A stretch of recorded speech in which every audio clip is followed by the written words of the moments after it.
Ube cheese pandesal na binibenta online. We decided to make our own version of ube cheese pandesal.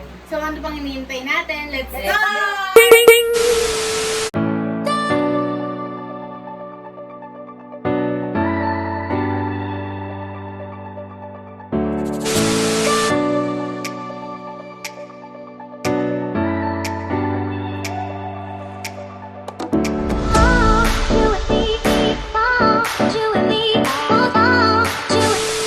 Siyempre, i-start muna natin yung dry ingredients natin. So, ilalagay natin yung sugar, instant yeast, salt, saka natin i-mix.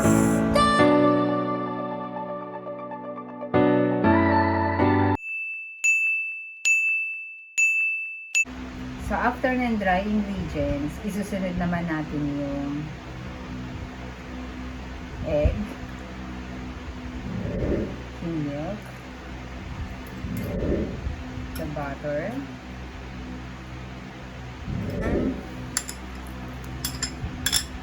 ube, and after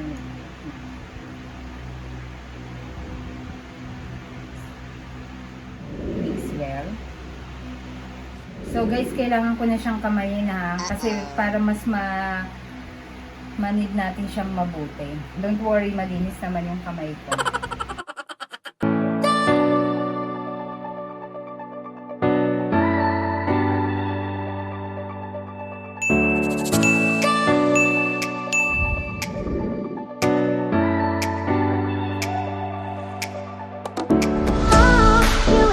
Need natin to ng 8 to 10 minutes. Kailangan talagang yung puwersa mo. Yung iba nung nag-ano kami, yung nag-aaral ako mag-baking, so assessment na namin yun. Natakot ako noon kasi yung paggawa ko nitong dough, masyadong malaki pala yung egg na nailagay ko. So nag-liquid siya masyado. So nakadalawang take kaya akong gawa nun. Halak ka! Sobrang laki ng nabili ko at nailagay ko. Buti na lang, yung assessor namin, mapait. Tinuruan ako. Secret lang pala dun, dagdagan mo lang pala ng harina. Ang all-purpose ko yung grabe.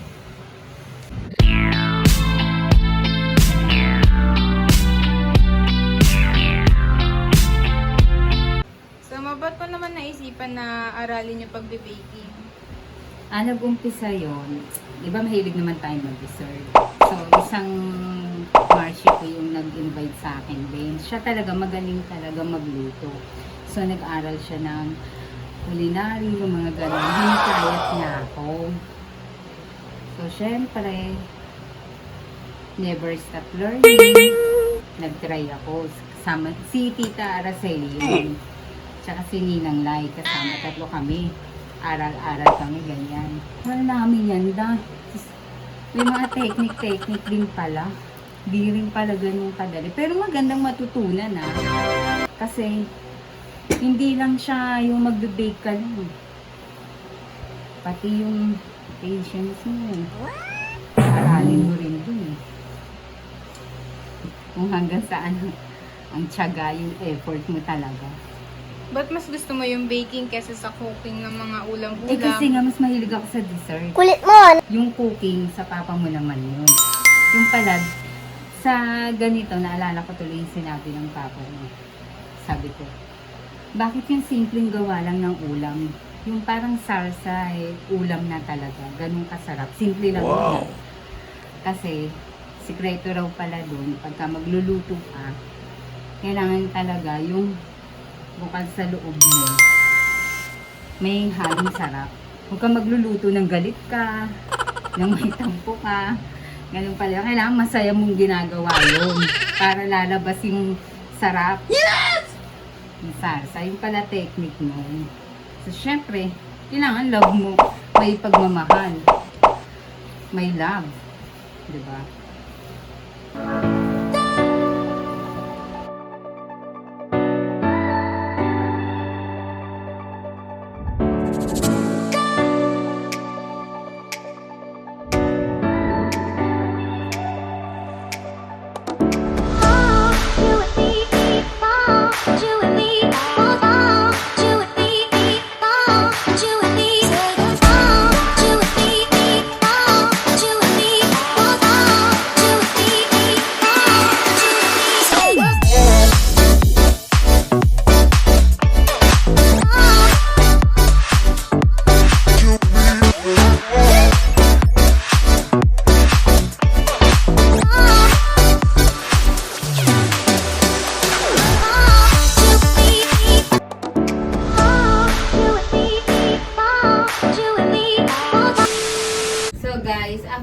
natin siya ma-rest ng 60 minutes or 1 hour. Ngayon naman,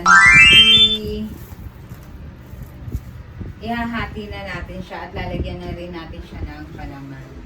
Ube jam and cheese. So, ipapamplang din natin siya para ma-release ang kanyang hangin.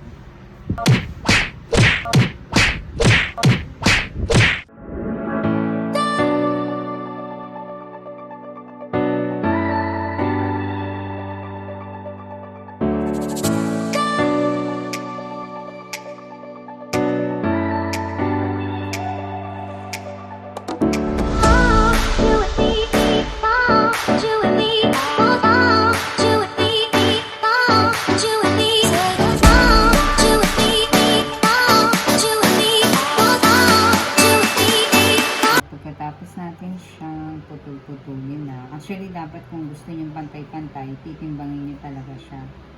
Kaya lang sa atin, trials lang naman. Kami-kami lang naman din ang kakain.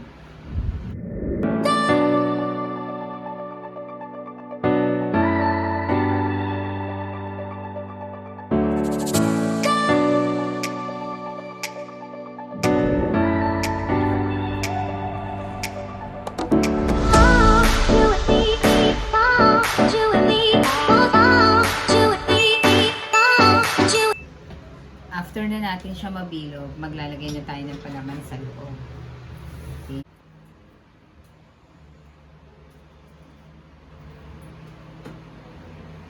Optional naman kung gusto nyo pa siya lagyan ng ube jam sa loob. Pero kasi sila, gusto nilang may ube talaga. So, try natin.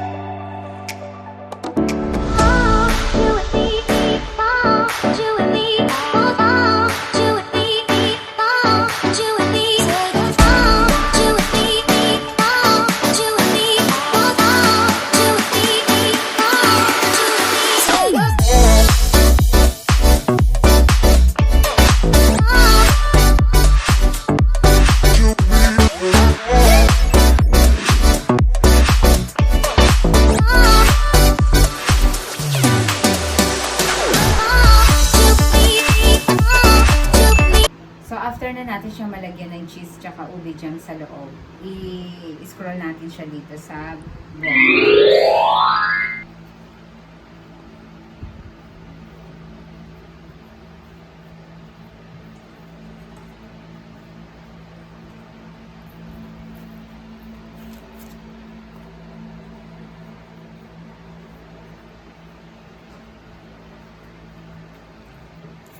After nito, i-rest ulit natin siya ng 60 minutes or 1 hour bago natin siya i-bake.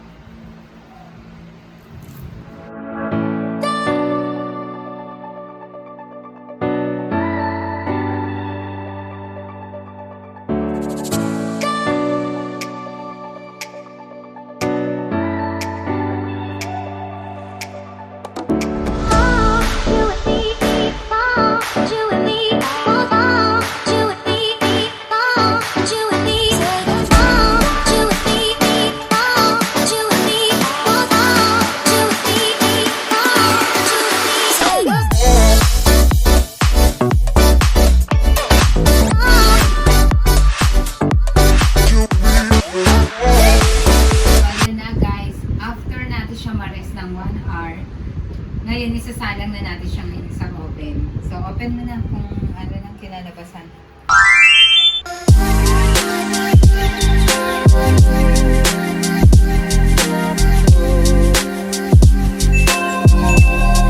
Preheat ng 5 minutes itong oven natin. Tapos, i-bake lang natin siya ng 15 minutes sa 180 degrees Celsius.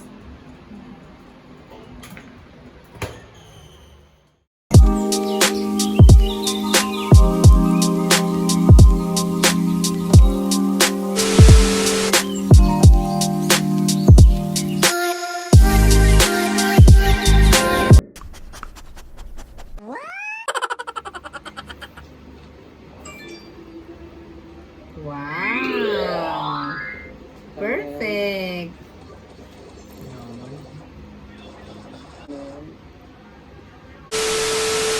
Oh, now, guys. Late na tayo. Pasok ka, girl. Ito na yung time na paghuhusga. So, try natin patikim sa kanila kung talagang perfect na ba, kung pwede na ba. So, May bisita pala tayo, si Mayne. Halak ka. Si Mayne makakapagsabi kung, at saka si Jazztin, kung nagustuhan nila yung pandesal. Oh, you want? Ha? May, kuha ka na, May, para matikman. Wow! Cheese! Oh. Ay! Ay, sorry! Tingin na. Ano masasabi mo, May? Masarap.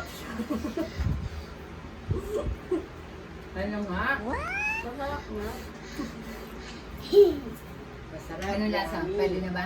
Pwede na. Pwede na ba ang magbenta? Pwede na mag-blend ka. Alam mo na.